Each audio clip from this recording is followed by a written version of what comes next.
Good morning friends. WH વાળા પ્રશ્નોના વાક્ય બનાવો.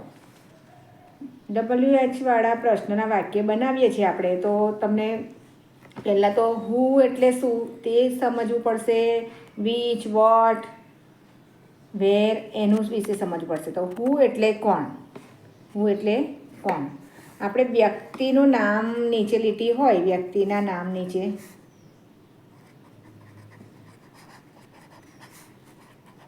લીટી હોય તો એ કાઢી નાખવાનું. નામ નીકળી જાય, નામ નીકળી જાય અને હું લખવાનું. હું લખી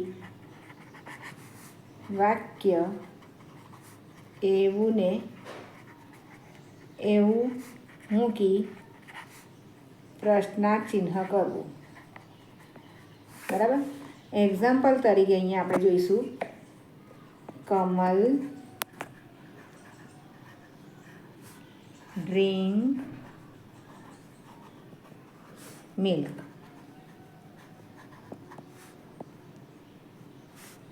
અહીંયા હુંથી પૂછે છે પ્રશ્ન. અહીંયા કમલની નીચે લીટી છે, તો તમારે સમજી જવાનું કમલને મારે કાઢી નાખવાનું છે. અહીંયા હું કરી દઉં, હુ ડ્રિંક્સ મિલ્ક.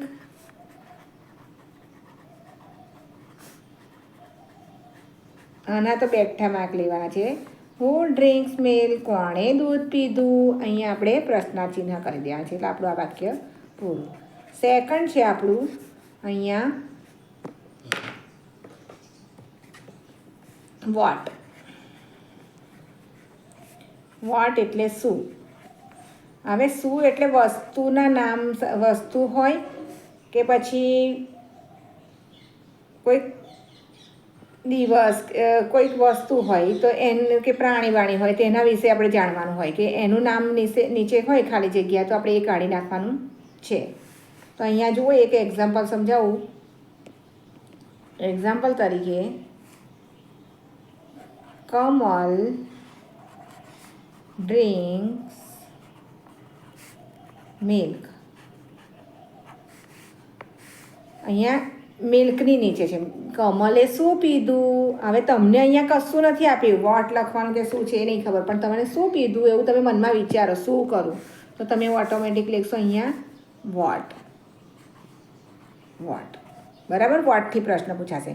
પણ આ પ્રશ્ન પૂછવામાં તમારે આગળ શું કરવાનું છે એના માટે હું અહીંયા તમને રચના લખાવડાવીશ.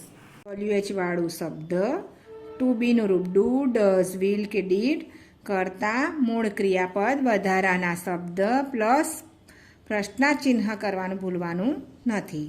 હવે અહીંયા જુઓ, ડુ ક્યારે લેવાનું. બીજા નંબર પર ડુ, સાદો વર્તમાન કાળ, આઈ, વી, યુ, ધે કે પછી બે નામ હોય તો. અહીંયા ડઝ ક્યારે લેવાનું. સાદો વર્તમાન કાળ, ત્રીજો પુરુષ હોય એટલે હી, સી, ઇટ કે એક નામ. બરાબર. અને ડીડ ક્યારે લેવાનું, કે ક્રિયાપદ ભૂતકાળમાં આપ્યું હોય. ક્રિયાપદ શામાં હોય, ભૂતકાળમાં.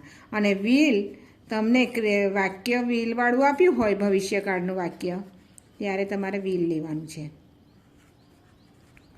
બરાબર. હવે આપણે આનું અહીંયા વાક્યમાં પરિવર્તન જોઈશું. જુઓ એક્ઝામ્પલ.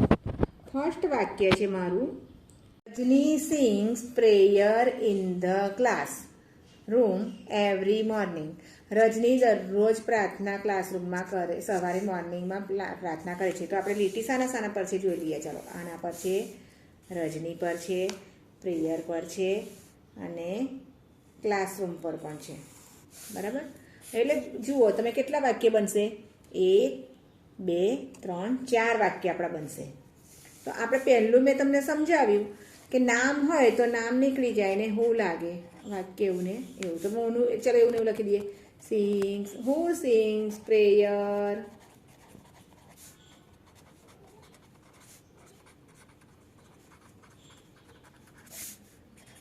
કશું સુધારવાનું નથી, બાકી એવું ને એવું જ મૂકવાનું છે.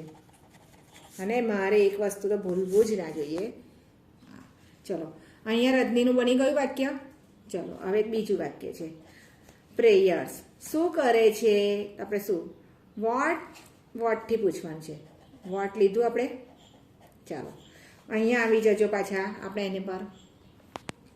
વોટ અહીંયા જુઓ, રજનીના ક્રિયાપદ સાથે શું છે?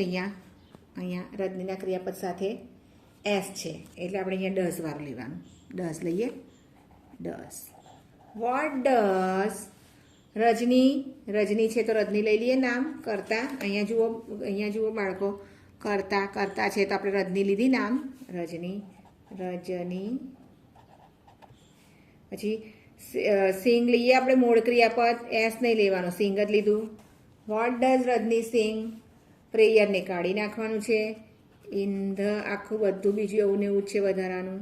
Class room every day morning. આ રીતે આપણું બીજું વાક્ય બનશે. રજની રોજ સવારે શું ગાઈ રહી છે? આવડી ગયું તો આપણે સિંગ કરી દીધું. થર્ડ બનશે આપણે શાના માટે લેવાનું છે? In the classroom. હવે તમે ગુજરાતી કરો. ઇન ધ ક્લાસરૂમ શું બતાવી રહ્યું છે તમને? જગ્યા બતાવી રહ્યું છે.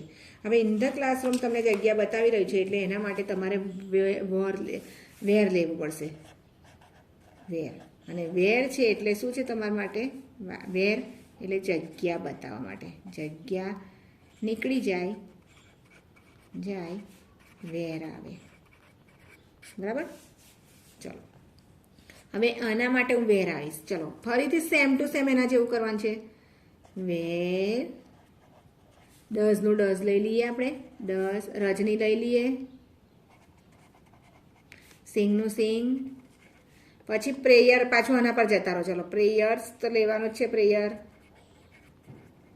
અને જેના માટે આપણે પ્રશ્ન પૂછ્યો છે એ વસ્તુ કાઢી નાખવાની છે. ઇન ધ ક્લાસરૂમ કાઢી નાખો. Every morning. હવે જુઓ તમે, પ્રશ્નાચિહ્ન ભૂલવાનું નથી. Where does Rajni sing prayers every morning? Rajni રોજ સવારે પ્રાર્થના ક્યાં કરે છે? ખબર પડી ગઈ તમને? ક્યાં. વેર એટલે ક્યાં. બરાબર. ક્યાં કરે છે ખબર પડી ગઈ. ચલો હવે ત્રીજું છે એવરી મોર્નિંગ માટે, એટલે ક્યારે. એવરી મોર્નિંગ તો વેન. વેન એટલે ક્યારે, સમય માટે. સમય બતાવ્યા હોય એની માટે આપણે વેનથી પ્રશ્ન પૂછવાનો. સમય હોય તો વેનથી.